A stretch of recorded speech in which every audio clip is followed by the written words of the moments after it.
When we get to Wentworth, you're on your own.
Vera sat across from Will in complete silence. She didn't know what to say to him. I know what happened. All of it. Why didn't you come to me, Vera? I didn't want to get you involved. I could have helped you. Helped me do what, Will? Bury his body? Oh, Jesus Christ, Vera. How could I have been so stupid? I lagged on her, Will. Who? Joan? Are you kidding me, Vera? Anne Reynolds was a bitch, but she was your friend, and she did not deserve to have her neck snapped by the freak. She would have killed me had Joan not done what she did. This whole thing is fucked. Every single line there is, we've crossed it. What's right, what's wrong, it's all blurred. I'm so sorry, Will.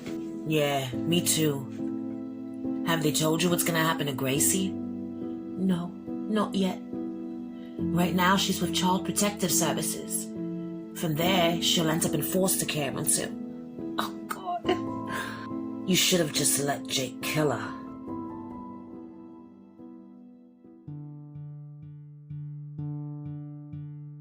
How does someone as smart as you always end up getting caught? Joan said nothing. Erica looked on as Joan stood there naked. She'd heard all the stories about the freak. She knew every despicable thing she'd done. She was well aware of what Joan was capable of. Erica watched as Joan stood confidently going through the motions of a strip search as if she didn't have a care in the world. Well, Erica was not about to let this woman come into her prison and cause chaos again. Joan Ferguson, your reputation precedes you. Erica Davidson, former governor of Wentworth turned general manager, turned governor again. There were rumors you had an affair with Francesca Doyle your last go-around. You have a little reputation of your own, don't you, Miss Davidson? Those were just rumors. Of course they were. Is it safe for me to assume you won't be causing any trouble during your stay? Well, I can hardly predict the future now, can I, Governor? I expect for you to be on your best behavior. You know, you didn't have what it takes to be governor back then. And by the looks of you, I doubt much has changed. And you think you were any better at the job? I'm not the one who went batshit crazy and ended up behind bars. Shit happens. Erica hated Joan already.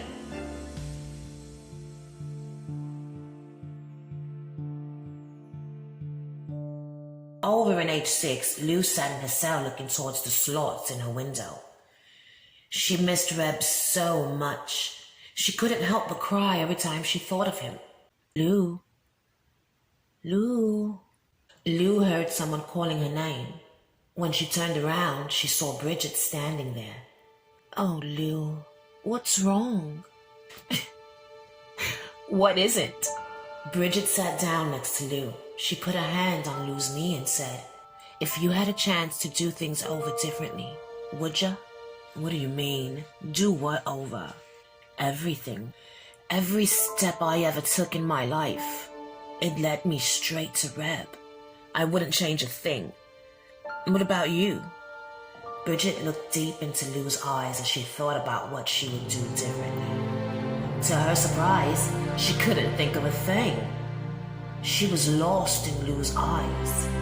Lou felt her skin begin to tingle with excitement, and she felt the spark flickering between them. Neither one of them heard Michelle when she walked into the unit. She stood outside Lou's cell watching them sitting there, staring into each other's eyes. I fucking knew it. Who the fuck are you? Who the fuck am I? Bridget got up and stood in Michelle's face. Bridget, don't. Before Bridget could say another word, Michelle grabbed her by the collar of her shirt. She spun her around and flung her into the middle of the unit. Bridget banged her head on the edge of the table on the way down. For fuck's sake, babe. For fuck's sake, nothing. You said nothing was going on with you and this bitch, Lou. Nothing is going on. Nobody's fucking talking to you, bitch. Michelle began to run towards Bridget, but Lou grabbed her and held her back.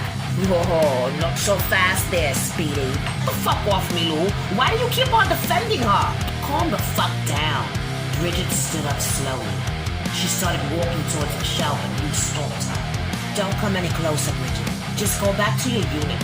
I'll take care of this. No bloody way. I'm gonna rip your fucking face off, bitch. Let me go, Lou. Don't make this worse. Just go on and get out of here. Bridget did as Lou said, but before she left, she turned to Michelle and said, I'll see you, Andre. Oi, what? Get the fuck off me. What the fuck, Lou? You fucking swore to me there was nothing going on between ya. There isn't. You're a fucking liar. I saw how you were looking at each other. You think I'm fucking stupid, huh? I think you're fucking insane is what I think. A word? I didn't mean that. I'm not fucking crazy. I did not mean that. Michelle ran out of H6 in tears. Lou stood back and watched as she took off. She felt terrible. She didn't want to hurt Michelle, but she was afraid that's exactly what would end up happening. Lou went back into her cell and shut the door. She'd had enough for one night.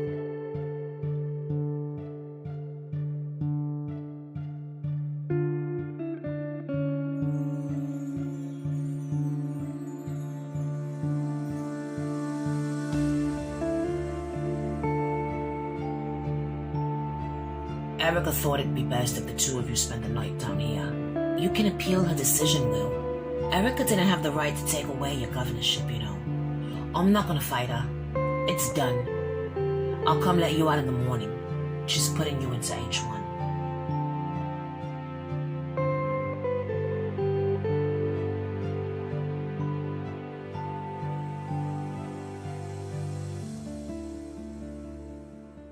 She bashed him over the head with a hammer. Yeah, she killed him because he was trying to kill Ferguson.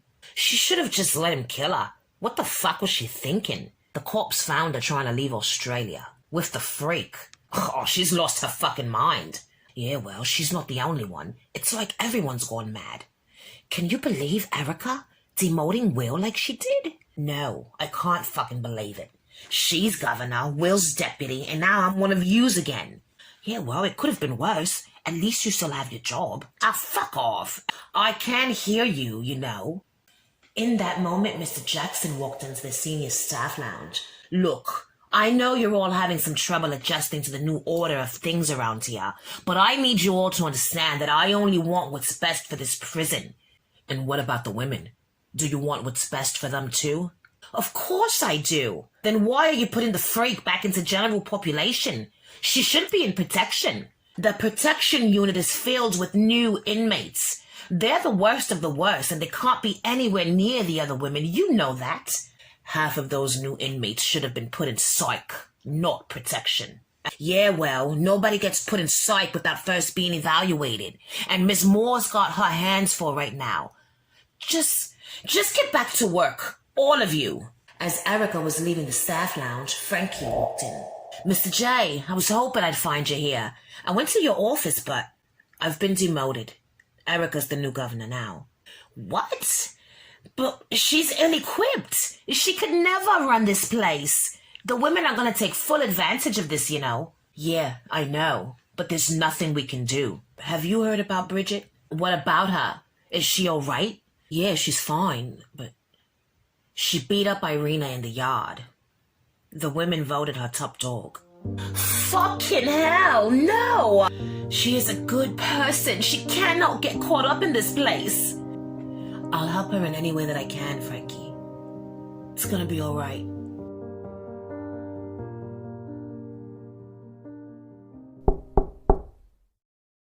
Come in. Hi, Miss Davidson. I was looking for Will. Mr. Jackson is no longer governor. Is there something I can help you with? Oh, so you're the governor now? Yes, I am. Is there something you need? Yeah, there is. The governor. I'm sorry. Mr. Jackson agreed to let my friend, Brandon Lovell, come in to speak with Ali Novak. I spoke with him and he can come in tomorrow. If it's still okay for him to come in, that is. Why does he want to speak with Ali? Oh, well, he spent his life in a wheelchair, and he gives motivational speeches in prisons worldwide, and I thought, well, yeah, all right, I get it. It's fine, he can come in.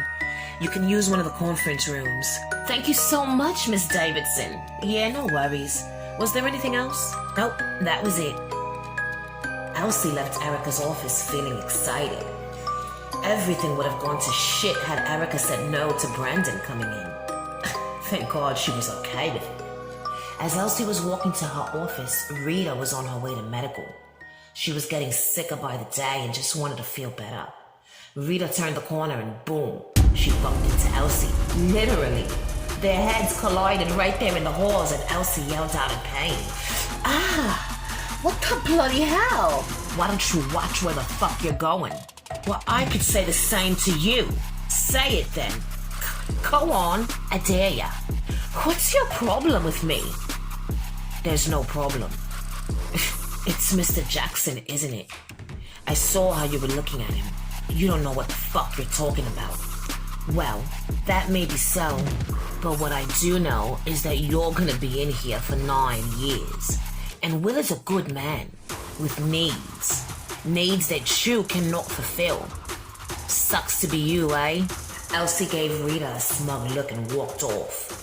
Rita rolled her eyes at Elsie as she continued over to medical. This is it. Your new home, away from home. It's nice. Nice? Whatever. So yeah, this is H6. First rule is don't touch anybody's stuff or else. That's your cell over there. Keep your door open or the women won't trust ya. Yeah, no, I'm not keeping my door open. What? Whatever. Look, that there's the panic button. Don't ever press it. Coffee and tea are over there. Help yourself. All right, enough of this. I got a call to make. Oh, Paula? Call me Noche. Noche? Well, what is that? It means night in Spanish. Why do they call you night? Porque nada bueno pasa por la noche. Well, what the fuck does that mean? It means I do my best work at night. Well, what do you do? I fuck shit up. Ah, well then, you're in the perfect place. Welcome to Wentworth. Thanks for having me. Boomer left Paula in H6 to get settled. The unit was empty, so she decided to get to know her new roomies a little more. Boomer specifically told Paula not to touch anybody's stuff, and there she was in Michelle's cell going through her things. She found a stack of photos and looked through them. She had no clue who these people were, but they looked happy. Made her sick. She tossed the photos to the side. They landed scattered all over Michelle's cell floor. Paula sat on the bed and then checked under the mattress and found a journal. She skimmed through the pages as she got up and walked into her own cell. She closed the door behind her, got comfy on her bed, and began reading.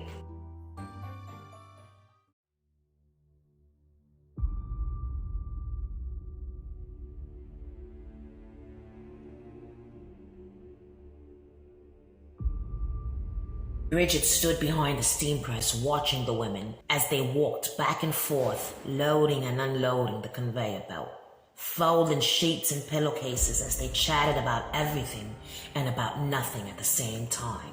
She was their leader now. They wanted her to be. She hadn't chosen her 2IC yet. She would have picked Boomer had she not been pregnant, but it was alright because Bridget had formed her own crew of badass women to stand with her. Over by the sewing machines, Irina stood looking at Bridget. She got up and started walking towards her. Where the fuck do you think you're going? I want to speak to the top dog. Fuck off. No, it's alright. Bring her here. Two of the women in Bridget's crew grabbed Irina and walked her over to the steamers. I just shut your fucking mouth. You don't speak until I say you can speak. Mila looked on in shock. How could Irina be so stupid, she thought to herself. Irina, what are you doing? Bridget looked at one of her girls and then at a pile of dirty socks and said, shut her up. Mila immediately ran towards Bridget, but the women stopped her. Two of them held Mila's arms behind her back while the other one grabbed the dirty sock. There now. Open wide. The woman shoved the filthy sock into Mila's mouth. That'll shut her up. Irina looked at Mila with sadness in her eyes. Bridget snapped her fingers in Irina's face. You two never did know when to keep your mouths shut. But you're learning, aren't you? Bridget, Did I say you could speak?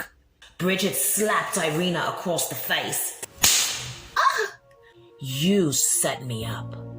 I am in here because you're a spoiled little fucking brat who couldn't just do her time. No, you wanted to use your power to fuck me over. Bridget punched Irina in the stomach and watched as she fell to her knees. One of the women grabbed her by the hair and made her look up at Bridget. You're gonna go to the cops and tell them what you've done. Irina shook her head no. Bridget told her girls to stand Irina up. What do you mean, no? Irina looked at Bridget, but she was afraid to say anything. Speak! I do not know any of the people my mama hired to set you up. I only knew what would happen to you, but I do not know who did it. After all the years she spent being lied to by prisoners, Bridget was like a human lie detector. She knew Irina was telling the truth. But you're gonna go to them anyway. They'll find out who did it. And you're gonna stay the fuck away from Frankie, you hear? You're gonna leave her the fuck alone. That goes for you too, Mila. If either one of you so much as looks at her for too long, I will gouge your fucking eyes out and shove them down your throat. Is that clear? Irina agreed to leave Frankie alone. That's what she wanted to tell Bridget to begin with, but she never got the chance to. The women let her go. She looked over to Mila and saw the woman pulling the sock out of her mouth. Mila spit at one of the women's feet and then glared at them with fire in her eyes. Mila sat down next to Irina and said, Slabak.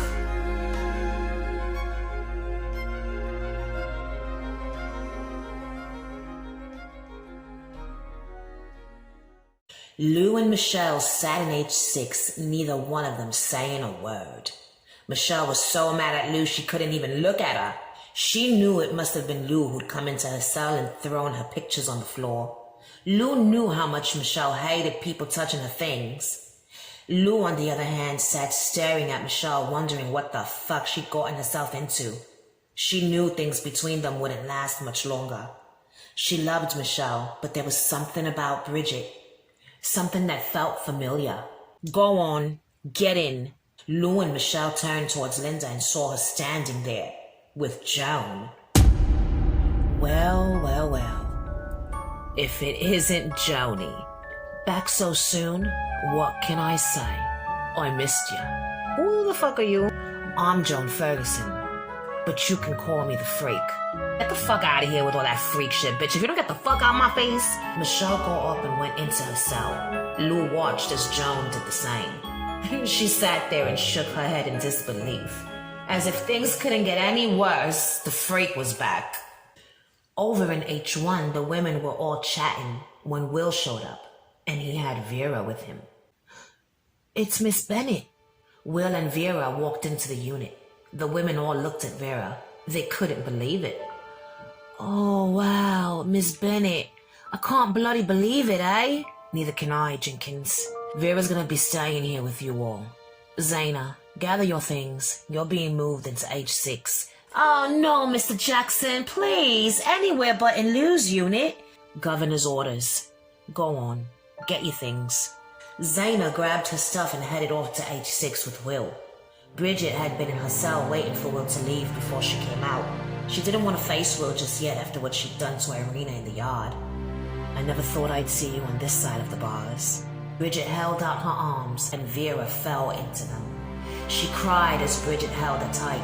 Vera felt so relieved to at least have Bridget on the inside with her. Come on, guys, let's leave them alone. Ali and the others went into their cells and left Vera alone with Bridget. They stood up talking for hours before they finally went to bed. Vera laid down in her cell and cried herself to sleep.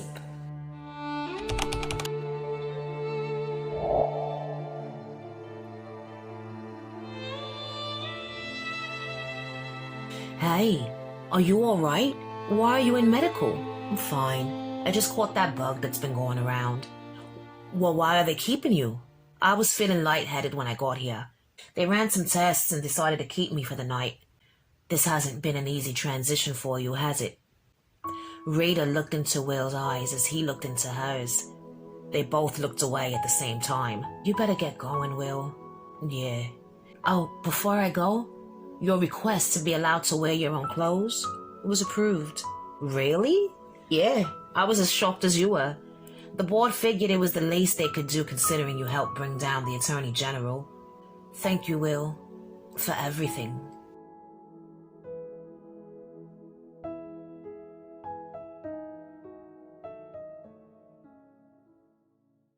You must be Brandon Lovell.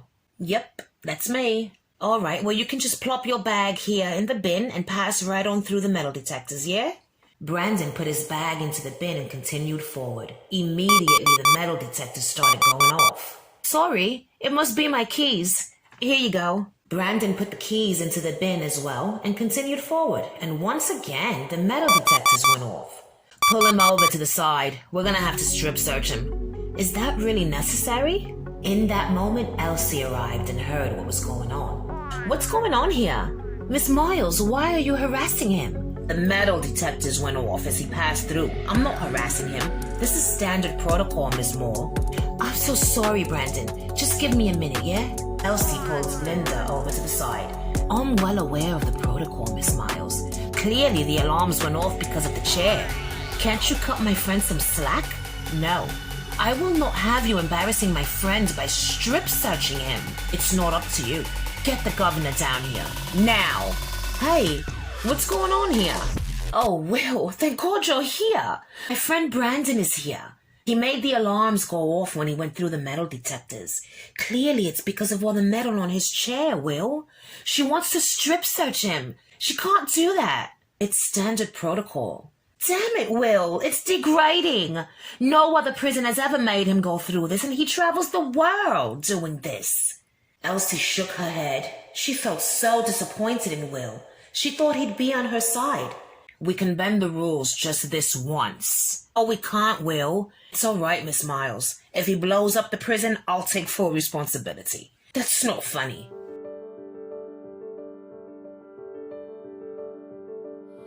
Thank you so much for coming, Brandon. Miss Miles has to take Allie back to her unit now. It was my pleasure. Remember what I told you, Allie. You must never give up on your goals. No matter how crazy you think they are, you have what it takes to do whatever you set your mind to. Never forget that. Thank you so much, Brandon. I hope I get to see you again. Oh, likewise, love. Bye. Brandon, before you go, come with me. I have those documents I wanted to give you in my office. Sure thing. Elsie locked the door to her office and closed the blinds to all her windows. She went over to her desk and pulled out a large briefcase. Brandon reached down under his seat and opened a secret compartment where he had 8 pistols stashed, along with multiple rounds of ammunition. Elsie bent down and pulled them out one by one and quickly put them in her briefcase. The swipe cards. Did you bring them? They're behind me. Elsie reached behind Brandon and pulled the padding at the back of the chair forward. She pulled out a large envelope filled with counterfeit swipe cards. Ah, yes. Perfect. Thanks, little brother. You must never give up on your goals. Elsie put the swipe cards in the briefcase and locked it. everything went just as planned. Nurse? Hey, nurse. Yeah? Am I getting out of here soon? Yep, I'm almost done with your paperwork. So, what's the diagnosis? Am I dying or not? No, you're not dying.